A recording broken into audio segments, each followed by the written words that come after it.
ETF index mutual funds నేర్చుకుని stock మార్కెట్లో రాణించాలనుకుంటున్నారా? వెంటనే ఈ నెంబర్కి కాల్ చేయండి. నమస్తే రమగారు. నమస్తే జయ.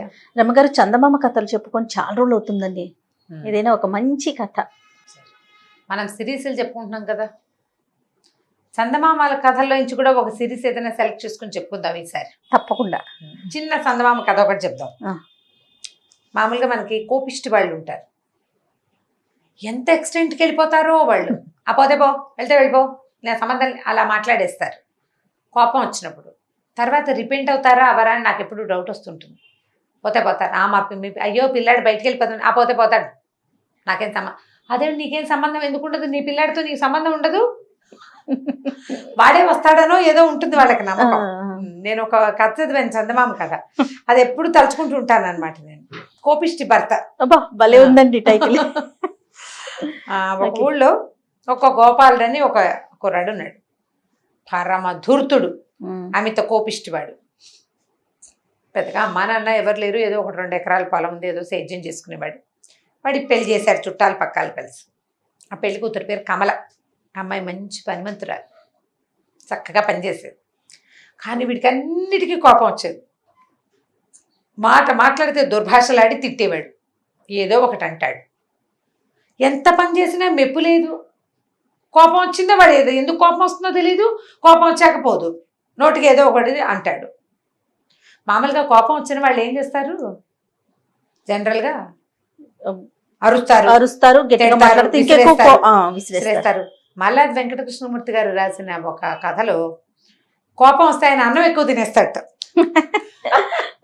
కోపం ఎవరి మీద చూపించాడు, ఆయన ఎక్కువ అన్నం తినేస్తాడు. ఆయన అన్నం ఎక్కువ తినేస్తున్నాడు, పక్క వాళ్ళకి మిగలదు, తినేస్తున్నాడు అంటే ఆయన కోపం వచ్చినట్లు. ఆయన ఏం చెప్పడు పైకి, ఆయన అన్నం గబగబ తినేస్తాడు. అన్నం అయిపోయిందని ఆవిడ 2వ సారి మళ్ళీ వండుకుంటూ ఉంటుంది. ఆ కథ కూడా నాకు చాలా నచ్చింది అనమాట. ఎంత బాగుందో నిజం కదా. వాళ్ళ మీద వీళ్ళ మీద చూపించకుండా కొంతమంది కోపం వస్తే అన్నం తింటూ మానేస్తారు. కోపం వస్తే అన్నం తింటాం మానేసి వాళ్ళు మా దగ్గర బోళ్ళంత మంది ఉన్నారు. కోపం రాగానే వాళ్ళకి ఆకలి అయిందంటే, కోపం వస్తే ఎక్సైట్మెంట్ లోపల ఒక ఉద్రేకం కదా, ఇంకా ఆకలిస్తుంది. అవును, మొండితనానికి మానేస్తారు అంతే, అది నిజం. అందుకే కోపం భోంచేస్తున్నారు అని చెప్తారు మన వాళ్ళు. ఈ కోపిష్టి భర్త కథలో ఇతను తెగ తిట్టిపోసేవాడు.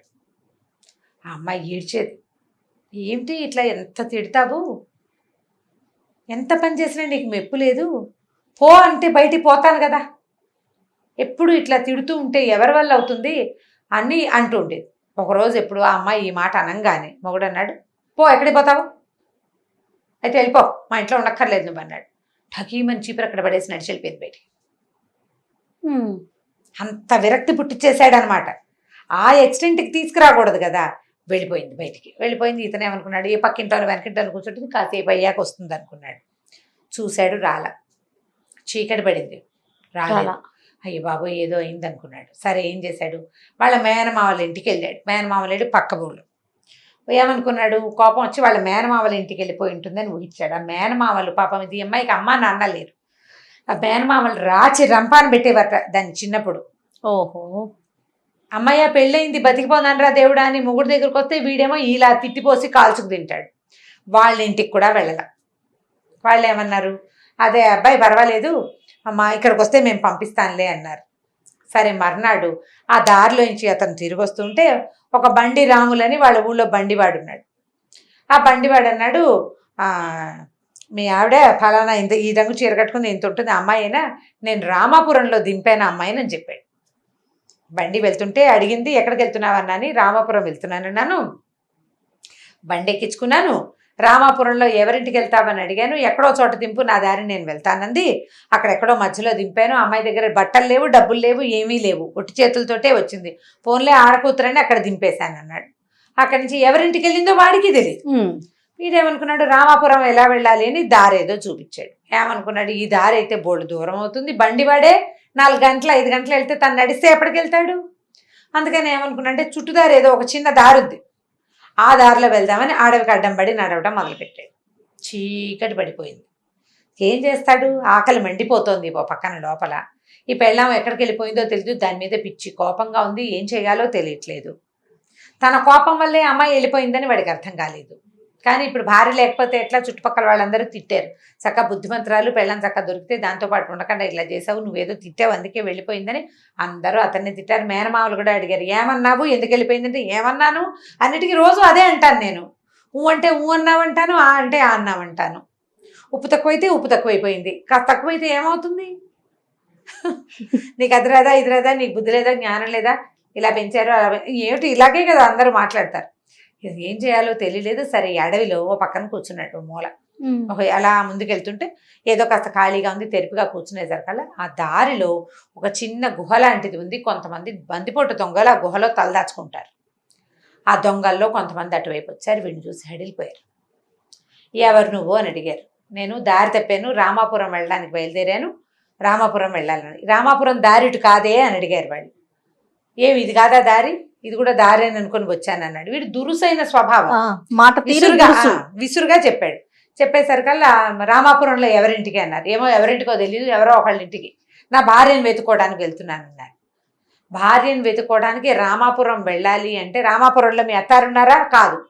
నీ చుట్టాలు ఉన్నారా? కాదు. ఎవరు లేని చోట నీ పెళ్ళాలనుకుంటే ఏమో నాకు తెలీదు, నేను వెళ్ళాలి అంతే. అందరికీ దొంగలకు భయం వేసిన నాయన, వీడు ఏ రాజ భట్టుడో, దొంగలు కనపడితే హడిల్ చావాల్సింది పోయి వీడింత హడితోమని సమాధానం చెప్తున్నాడు. భయం లేదు బడికి, పైగా రుసరుసలాడుతాడు. సరే ఏం ఆలోచించుకున్నారు వీళ్ళంతా. ఓ పక్కకి వెళ్ళి, ఒరే బాబు వీడి సైనికుడు, ఏదైనా లంచం ఇచ్చి వీడిని వదిలించుకోవాలి అని చెప్పి ఏం చేశారు, బాబు నీ పుణ్యం ఉంటుంది, నువ్వు ఇప్పుడు కనుక ఏలేసావో గీలేసావో మీ సైనికులంతా పటాలం వచ్చి పడిపోతుంది, మా మాట విను, నీకు రామాపురం వెళ్ళే దారి మేము చెప్తాము, మళ్ళీ ఇటు రాబోక ఇవి తీసుకో అని ఒక ఇంత మూట మణులు మాణిక్యాలు ఉన్న ఇంత మూట ఎత్తిపడి చేతిలో పెట్టారు. దగదగలాడిపోతున్నాయి రాళ్ళు. ఈ మూట ఉంచుకో, మీ వాళ్ళు ఎవరికి ఇవ్వద్దు, నువ్వు మళ్ళీ ఇటు రావద్దు, మేము ఇలాగూ ఇక్కడ ఉండం, కానీ మేము ఇంతమంది ఉన్నామని మా ఆనుపాను గనక చెప్పావంటే రాజభట్లు మమ్మల్ని పట్టేస్తారు, బాబు నాయన నాయన అనేసరికి వీడికి ఆశ్చర్యం వేసింది. ఇదేంటి, నేనే ఇబ్బందుల్లో ఉన్నా, నా ఇబ్బంది ఏదో నేను చెప్తుంటే వీళ్ళు వినిపించుకోకుండా ఈ కొత్త ఇది ఇస్తున్నారు. సరే ఏదైతే అయింది, పెళ్ళాం ఊరు వెళ్ళిపోవటం మనకు కలిసే వచ్చింది. డబ్బులు రొట్టెని పెట్టుకున్నాడు. వాళ్ళు ఏం చేశారు, ఒక దారి దాకా తీసుకెళ్ళి ఇక్కడి నుంచి నువ్వు ఇలా వెళ్తే రామాపురం వెళ్తావు అని చెప్పి పంపించేసి దొంగలు వెళ్ళిపోయారు. ఆ మూట రొట్టెని పెట్టుకుని మెల్లిగా నడుచుకుంటూ వెతుక్కుంటూ వెళ్తున్నాడు. ఒకళ్ళిద్దరిని అడిగాడు, ఫలానా ఊరు నుంచి సీతాపురం నుంచి ఒక అమ్మాయి వచ్చింది, ఎవరింట్లో ఉన్నా ఉంటుందా అని. తీరా పీతాంబరం గారిని ఒక ఆయన ఇంట్లో ఈ అమ్మాయి ఉంటుంది. సరే ఆయన బయట వాకిలు ఉడుస్తుంది, ఇతను వెళ్ళేసరికి మొగుడు చూసి గబగబా లేదు లోపలికి వెళ్ళిపోయింది. ఈ లోపల పీతాంబరం గారు బయటకు వచ్చాడు. ఎవరో నువ్వు అంటే, ఏమంటే మీ అమ్మాయి పనిచేస్తుంది కదా, ఆ అమ్మాయి కోసం వచ్చాను, నా అమ్మాయి నా భార్య అన్నాడు. ఆ పిల్ల చాలా బుద్ధిమంతురాలు, చక్కగా పనిచేస్తుంది, అలాగే అని ఆ అమ్మాయిని పిలిచి అప్పచెప్పాడు. మీ ఆయన వచ్చాడు, మాట్లాడుకోమంటే ఇతను అన్నాడు, కమల క్షమించు, ఇంటికి వెళ్ళిపోదాం అనేసరికి, నా వల్ల కాదు నాయన, నీతో నేను పడలేను, నీ దగ్గర చేసే పని ఇక్కడ చేస్తే వీళ్ళు చాలా మంచివాళ్ళు, ఏదైనా కూర వండితే ఎంతో బాగుందంటారు, ఏదైనా వస్తువు కింద పడితే జాగ్రత్తగా పెట్టుకోమా, కాలు మీద పడుతుంది అంటారు, కానీ నన్ను ఏమీ అనరు, పంచప్రాణాలు చేతిలో పెట్టుకుని పని చేయాల్సి వస్తుంది నీ దగ్గర చేసుకునే చాకరీ ఎక్కడ చేసినా నా జీవితం వెళ్ళిపోతుంది, నేను ఇక్కడే ఉంటాను, నేను రాను నీతోట అనేసరికి నేను మారిపోయాను, నన్ను క్షమించు, మీ మావయ్య వాళ్ళ ఇంటికి వెళ్ళాను, మీ పక్క వాళ్ళందరూ నన్నే కేకలేశారు, నాదే తప్పైపోయింది, వెళ్ళిపోదాం రావా అని అడిగాడు. అడిగితే అమ్మాయి ఏమంది, ఎందుకో అక్కడికి రావటం ఏముంది, 2 ఎకరాల కొండరా, మనకున్నది ఎంత, ఆ 2 ఎకరాల పొలం అమ్మేసి వచ్చేసేయి, వీళ్ళ దగ్గర పని చేసుకుందాం, నువ్వు పొలం పని చేయి, నేను ఇంట్లో పని చేస్తాను, వేడి నీళ్ళకి సన్నీళ్ళు సాయంగా ఉంటుంది, హాయిగా ఆ డబ్బులతోటి ఇక్కడ ఏదైనా పొలం కూడా కొనుక్కుందాము, మనం ఈ ఊరు మంచిది, మనుషులు చాలా మంచి వాళ్ళని అనేసరికల్లా, నువ్వు ఇంకా ఎవరి దగ్గర పని చేయక్కర్లేదు, మన దగ్గర ఎన్ని డబ్బులు వచ్చినాయో తెలుసా అని అన్నగా అది చూపించేసరికల్లా, అంటే నీకు కోపం తగ్గలేదు, నువ్వు దురుసుగా మాట్లాడటం వల్లే నువ్వు పోలీసు అని వాళ్ళు భయపడ్డారు, నీ గుణం మారదు, నీతో కలిసి ఉంటే నా పరిస్థితి ఎప్పుడు ఇంతే, ఈ డబ్బులు పెట్టుకుని నువ్వు నీ ఇష్టం వచ్చినట్టు చేయి, నేను మాత్రం నీతో రాననేసి. దాంతో వీడు చాలా దిగాలుగా, అది కాదు కమల, అక్కడ ఏం చేయాలో తెలియని పరిస్థితిలో భయపడితే వాళ్ళ దగ్గర నేనేం చేయలేక అలా గట్టిగా మాట్లాడాను, నేను నా పద్ధతి మార్చుకుంటాను, నాతో రా, వెళ్ళిపోదాం, మనం పట్టణం వెళ్ళిపోయి ఏదైనా ఇల్లు కొనుక్కుని చిన్న వ్యాపారం ఏదైనా పెట్టుకుందాం, ఈ నగలు అమ్ముకుని అని బతిమలాడాడు. సరే అమ్మాయి అంది, నీ ప్రవర్తనలో చిన్న తేడా వచ్చినా నేను వెళ్ళిపోతా వెనక్కి, ఇక్కడికే వచ్చేస్తా, వీళ్ళు పని చేయించుకుంటారు, వీళ్ళు చాలా మంచివాళ్ళు అంటే. సరేనండి, నేను అసలు మార్చుకోను, ఇంకా ఈ కోపిష్టతనాన్ని తీసుకురాను. కోపిష్టతనం ఏమీ లేదు, నాకు ఒకలా కావాలి, అందులో చిన్న తేడాన్ని కూడా నేను సహించలేను.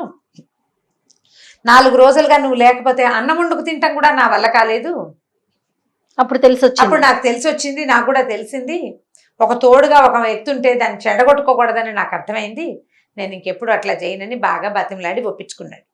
సరే, ఆ ఇంటి వాళ్ళు ఏమన్నారు, పిల్ల చాలా మంచిది నాయన, బుద్ధిమంతురాలు, ఎప్పుడైనా అవసరమైతే ఇక్కడికి రండి అని చెప్పి ఇద్దరిని వీడుకోలు పలికేశారు.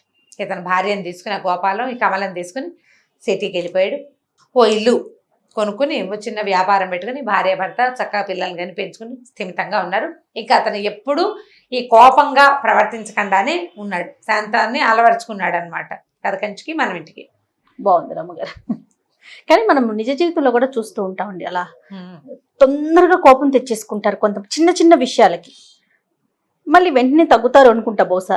తగ్గకేం చేస్తారు, కానీ తగ్గుతారు. అవతల వాళ్ళు ఊరుకుంటూ ఉంటే వీళ్ళు ఊరుకున్నారు కాబట్టి ఇంకా రెచ్చిపోతూ ఉంటారు. అవునవును. ఊరుకోవద్దన్నాం అనుకో, వాళ్ళు వీళ్ళు పోట్లాడుకుని చెరో పక్కకి తెంపేస్తారు. కష్టం. ఇప్పుడంటే ఇప్పుడు ఎలా సాచివేతగా పోవాలి కదా జీవితం, సందర్భానుసారం. అంతే కదండి, సందర్భానుసారం సాచివేతగా వెళ్ళాలి.